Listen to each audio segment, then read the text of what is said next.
السلام علیکم ورحمۃ اللہ وبرکاتہ۔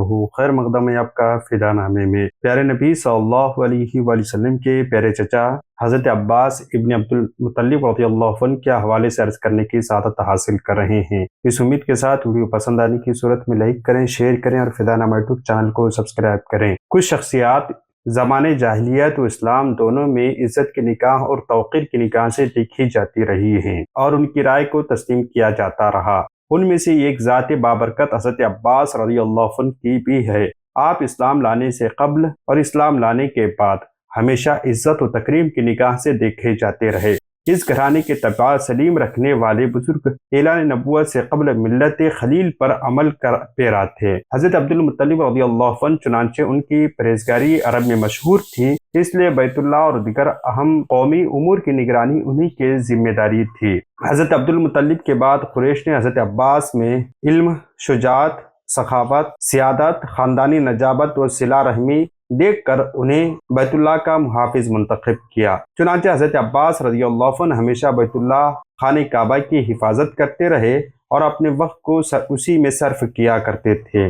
آپ نے اس قدر اچھا انتظام کیا کہ کسی کو مجال نہ تھی کہ کوئی شخص بیت اللہ میں بیٹھ کر کسی کی ہجو یا غیبت کر سکے۔ اگر کوئی ایسا کرتا تو حضرت عباس فوراً اس کو تنبیہ فرما دیا کرتے تھے۔ ان کے حکم کے آگے سب کی گردنیں جھک جایا کرتی تھی۔ حضرت عباس رضی اللہ عنہ کی عمر جب 16 سال کی ہوئی تو خانہ کعبہ میں اتفاقیہ طور پر آگ لگ گئی، جس کی وجہ سے عمارت مسمار ہو گئی۔ قریش نے جمع ہوئے اور اس کو بنانا شروع کیا تو ہر شخص کار ثواب سمجھ کر اس کی تعمیر میں حصہ لینے لگا۔ حضرت عباس رضی اللہ عنہ اس میں سب سے زیادہ حصہ لینے والوں میں سے تھے۔ حضرت عباس بن عبد المطلب رضی اللہ عنہ کا اسم گرامی حضرت عباس، کنیت ابو الفضل، لقب خاتم المہاجرین، ام رسول اللہ صلی اللہ علیہ وآلہ وسلم ہے۔ آپ کی ولادت باسعادت 567 ہجری میں واقع فیل سے 3 سال قبل مکہ المکرمہ میں ہوئی۔ حضرت عباس رضی اللہ عنہ کی عمر شریف 5 سال کی عمر میں اتفاقیہ طور پر کہیں گم ہو گئے تھے۔ ان کے والدہ محترمہ کو بڑی فکر ہوئی۔ انہوں نے اسی وقت نظر مانی کہ اگر عباس مجھ کو مل جائے تو بیت اللہ پر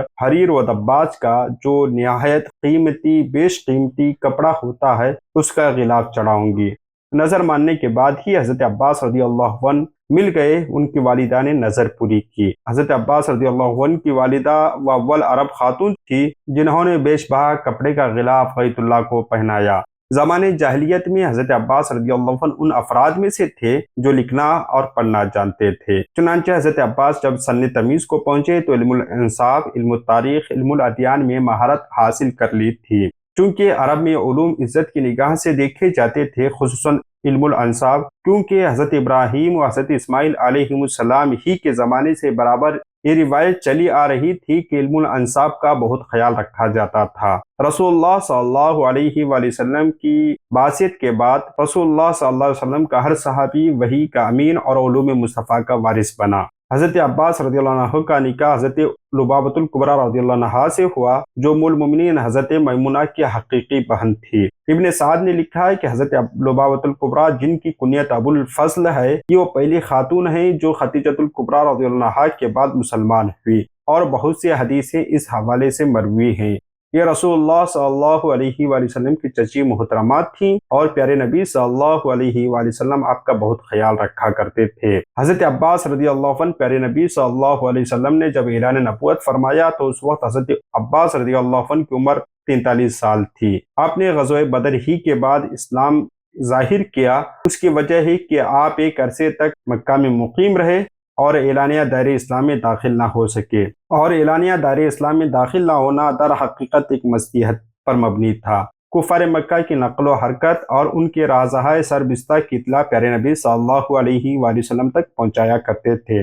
نیز اس سرزمین کفر میں جو ضعفاء اسلام رہ گئے تھے ان کے لیے تنہا ماوا و ملجا حضرت عباس رضی اللہ عنہ تھے۔ یہی وجہ ہے کہ حضرت عباس نے جب کبھی رسول کائنات صلی اللہ علیہ وآلہ وسلم سے ہجرت کی اجازت طلب کی تو آپ نے منع فرمایا اور فرمایا کہ آپ کا مکہ میں مقیم رہنا بہتر ہے۔ خدا نے جس طرح مجھ پر نبوت ختم کی اسی طرح آپ پر ہجرت ختم کرتی ہے۔ یہی وجہ ہے کہ جنگ بدر میں پیارے نبی صلی اللہ علیہ وآلہ وسلم نے اپنے صحابہ سے فرمایا تھا، تم لوگ حضرت عباس رضی اللہ عنہ کو قتل مت کرنا، کیونکہ وہ مسلمان ہو چکے ہیں اور کفار مکہ ان پر دباؤ ڈال کر انہیں جنگ میں لائے ہوں۔ حضرت عباس رضی اللہ عنہ کی بہت سے فضائل و محاسن ہیں۔ سب سے بڑی فضیلت رسول کائنات صلی اللہ علیہ وآلہ وسلم کی قرابت ہے۔ پیارے نبی صلی اللہ علیہ وآلہ وسلم کے امی محترم ہیں۔ رسول کائنات صلی اللہ علیہ وآلہ وسلم انہیں والد کہہ کر بلایا کرتے تھے۔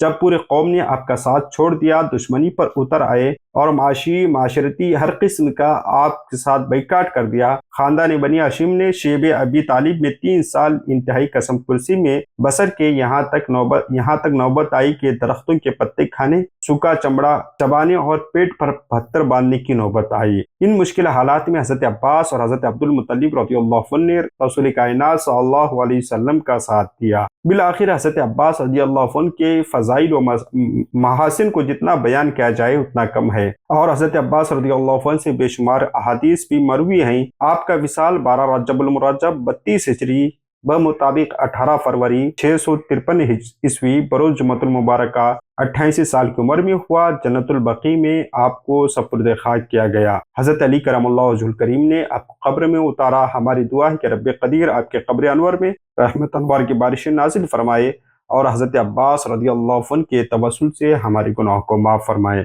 ملتے ہیں اگلی ویڈیو میں۔ السلام علیکم۔ اگر آپ اشتہار بنانا چاہتے ہیں، اگر آپ کسی کتاب کی اشاعت کروانا چاہتے ہیں، یا پھر آپ کسی کتاب کی پروف ریڈنگ کروانا چاہتے ہیں، یا پھر کسی کتاب کو آپ کمپوز کروانا چاہتے ہیں، یا پھر آپ اپنی بزنس یا اپنی کتاب اپنی کسی اور چیز کا سوشل میڈیا مارکیٹنگ یا پھر اس کی اشتہارات بنانا چاہتے ہیں، یا آپ کی کوئی کتاب ہے یا آپ کے ذہن میں کوئی کانسیپٹ ہے جسے آپ موبائل اپلیکیشن کی شکل میں اسے پیش کرنا چاہتے ہیں، یا پھر آپ کسی ویب سائٹ کا خاکہ ذہن میں رکھیں یا بنانا چاہ رہے ہیں، آپ کا ادارہ ہے، آپ ویب سائٹ بنانا چاہتے ہیں، اس طرح کی تمام خدمات کے لیے آپ ہم سے رابطہ کریں۔ ہمارا واٹس ایپ نمبر ہم آپ کو ڈسکرپشن میں بھی دے رہے ہیں اور اسکرین